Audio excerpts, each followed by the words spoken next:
भारत के सभी राज्यों की खबर SNS न्यूज चैनल पर, खबर जो आपको रखे सबसे आगे। नमस्कार, मैं विशाल पटेल, SNS टीवी में एक बार फिर से आपका स्वागत है। आइए रुक करते हैं कुछ खास खबरों की ओर और दिखाते हैं SNS टीवी की यह खास रिपोर्ट। एका उठामुळे मी या विधानसभा क्षेत्रातल्या 70,000 शेतकऱ्यांच्या वर्ग 2च्या जमिनी वर्ग 1 केल्या। खरं का नाही?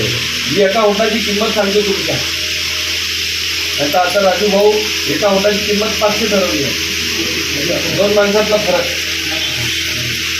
तुमच्या एका उठामध्ये या विधानसभा क्षेत्रातले 1 लाख लोक असे होते की त्यांना धान्य भेटत नव्हता राशनचा।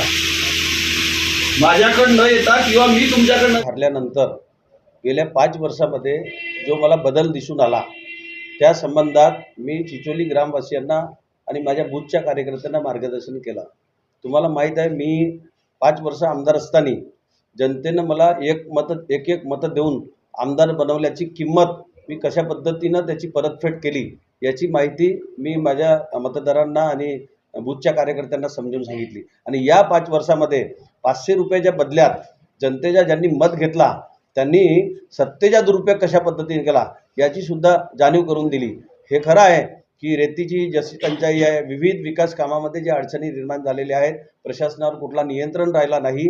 आपला जनप्रतिनिधी जर जागृत असला आणि तो स्वतः जर चोर असेल तर त्याच्या प्रशासनावर दबाव राहणार नाही। प्रशासनावर दबाव राहण्यासाठी तुमची प्रतिमा स्वच्छ असली पाहिजे, तुम्हाला अभ्यास असला पाहिजे, तेव्हा आपण शासनाच्या योजना जनतेपर्यंत राबवू शकतो। ही माहिती मी माझ्या मतदारांना आणि कार्यकर्त्यांना दिली।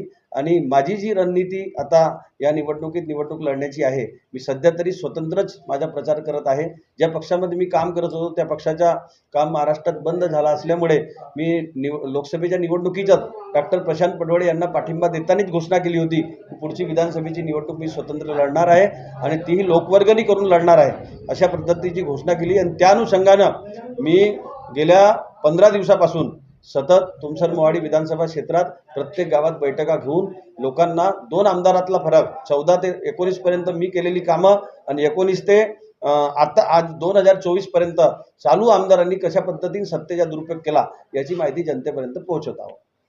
अजून एक प्रश्न आहे की जी आता येणारी जी विधानसभा आहे, ही विधानसभा तुम्ही कोणत्या जे तुमचे मॅनिफेस्टो असतील ते मुख्य मॅनिफेस्टो कोणते असतील?